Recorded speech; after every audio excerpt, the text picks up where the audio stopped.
We dance together in the morning sun. Feel the rhythm of our land. Hey, hey, hey, hey! Go, go, go! You are getting Emily it now. had everything she was supposed to have. A decent job, a predictable routine, a quiet apartment that echoed with the hum of normalcy. Her mornings began the same way: alarm, coffee, emails, traffic, polite conversations, and a constant sense that life was happening. But not to her. Nothing was wrong. And somehow, that was the problem. Because in the stillness of her nights, when distractions faded and silence stretched long enough to hold truth, something stirred inside her. A quiet question.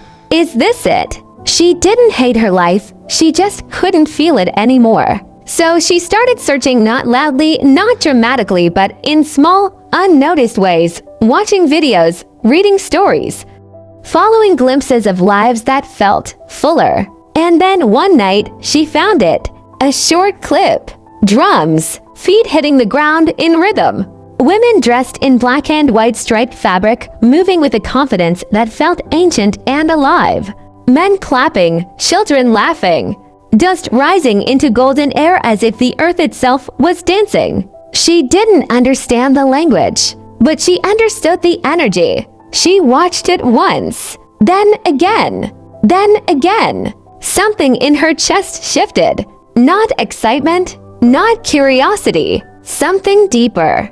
Recognition. When Emily said she was going to Nigeria, the room went quiet. Africa, her friend asked slowly, as if saying it too quickly might make it more real. Yeah. Why? Emily hesitated, because she didn't have a clean answer. She couldn't say why in a way that sounded logical. I just feel like I need to go. That wasn't enough for them. It barely felt like enough for her. But something had already decided. Her family was worried. Her friends were confused. Do you know anyone there? No. Where exactly are you going? Benue State, Tivland. Blank stares. Concern grew heavier. You're really doing this? She nodded. Not confidently, but firmly. Because sometimes clarity doesn't come before the decision. Sometimes it comes after you move. The first thing she noticed was the air. It felt different, thicker, warmer, carrying scents and sounds she couldn't separate. The second thing she noticed was the noise. Not chaotic, alive. Voices layered over each other. Laughter without restraint, movement without apology. And then, the people noticed her. A white woman stepping into a space where she clearly didn't belong. Children paused mid-play. Women turned. Men observed quietly. For a moment, she felt it, that sharp awareness of being different. Too visible. Too unfamiliar. Too out of place. And then, a child smiled. Another waved. A woman laughed softly and said something in Tiv, gesturing her closer. The tension dissolved. Not completely, but enough. She took a step forward, then another.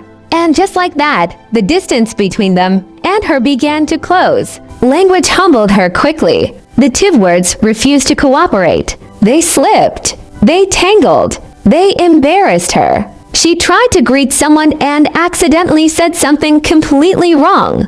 The reaction, laughter, but never rejection. Children gathered around her like she was entertainment. Say it again. She tried, failed, tried again, failed better. An older woman corrected her gently, repeating the words slowly, guiding her pronunciation with patience that felt endless. Days turned into weeks. Words became phrases. Phrases became small conversations. And one day, without thinking, she greeted someone and they responded naturally. No pause. No confusion.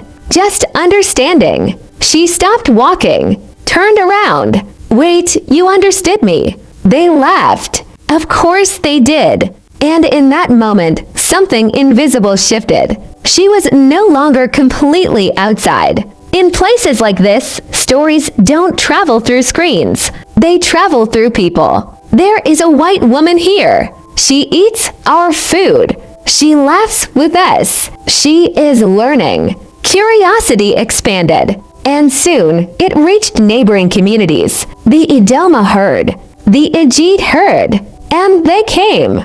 They didn't come empty. They came as themselves. The Idoma arrived first colorful, expressive, grounded in their identity. The Igede followed, bringing their own rhythm, their own pride, their own presence. Emily stood at the center of something she didn't expect. Different cultures, different languages, different traditions, all meeting in one space because of her. Or maybe around her. They greeted her in their ways, taught her gestures, showed her dances, spoke words she couldn't fully grasp but felt deeply. She moved from one group to another, laughing, learning, failing, trying again. She was no longer just observing culture. She was experiencing layers of it. Africa was no longer a single story. It was many stories, woven together. When they told her she would meet the tortive, she felt it. This was different.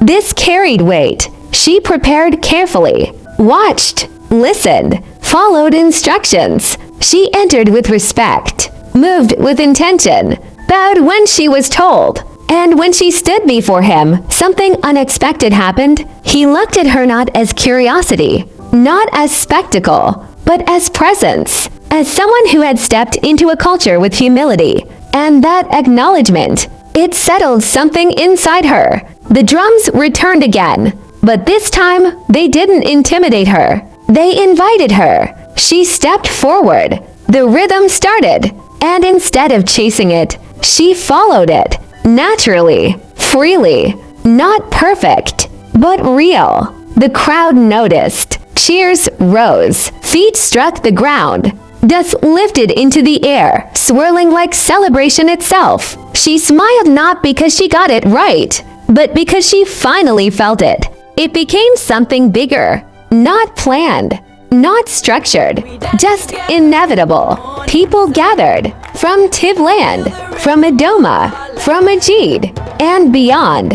Music layered over music, drums overlapping like heartbeats, voices rising, hands clapping, feet pounding the earth so hard that dust rose like smoke into the sky. And at the center, Emily, no longer watching, no longer learning, belonging. That night, everything slowed. She sat alone, the energy of the day still echoing in her body. She picked up her phone, called home. Emily, her mother's voice carried worrying. "Are you okay?" She smiled softly. "I'm more than okay." A pause. "I don't even know how to explain this. Try." She looked around, at the place, at the people who had become something more. They don't know me, but they accept me. They don't speak like me, but they understand me. Silence. They gave me a name. Her mother's voice softened. "What name?" Emily closed her eyes briefly. Dooshima. It wasn't random.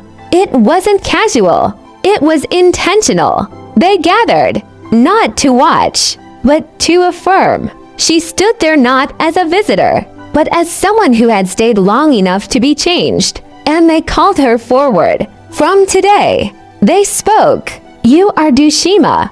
God is good." The crowd responded, joyfully, proudly, and she felt it. Not just heard it, felt it. Leaving was harder than arriving, because now she understood what she was leaving behind. The day came quietly, too quietly. Her bags were packed, but her heart resisted. They gathered again, but this time, no drums, no loud celebration, just presence. Tears were not hidden. Hugs were tighter, longer, more intentional. She moved from one person to another, trying to memorize faces, voices, moments. She stepped away, paused, turned back, and realized she was not the same person who arrived. She came as Emily, a stranger searching for something she couldn't name. But she left as Dooshima, a woman who found it. And somewhere in the rhythm of a land that once felt foreign, she became part of the story, forever.